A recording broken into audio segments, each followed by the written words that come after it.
నేడు క్రికెట్ చరిత్రలో మరిచిపోలేని రోజు.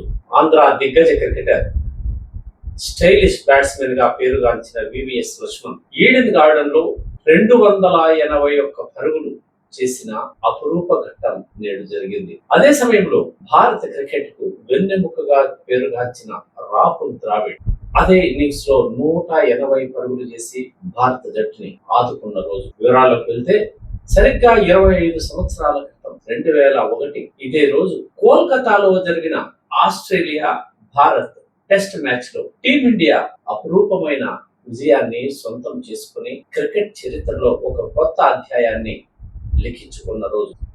ఆ టెస్ట్ లో భారత జట్టు ఫాలో ఆన్ ఆడుతూ ఆస్ట్రేలియాను ఓడించి రికార్డ్ సృష్టించింది.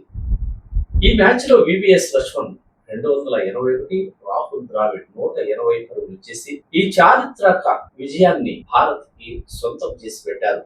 అప్పటికే ఆస్ట్రేలియా జట్టు 16 టెస్ట్ విజయాలతో తమకెవరూ ఎదురే లేదన్నట్టుగా ప్రపంచ క్రికెట్ ను శాసించిన తరుణంలో వీరిద్దరూ భారత జట్టును విజయ తీరాలుగా చేర్చడంలో ఎంతో అపురూపమైన ఈ ఇన్నింగ్స్ ను నిర్మించడం ఎప్పటికీ చరిత్రలో నిలిచిపోతుంది. ఈ నేపథ్యాన్ని పురస్కరించుకుని క్రికెట్ పండితులు ఈ విజయాన్ని 25 ఏళ్ల తర్వాత కూడా స్మరిస్తున్నారు.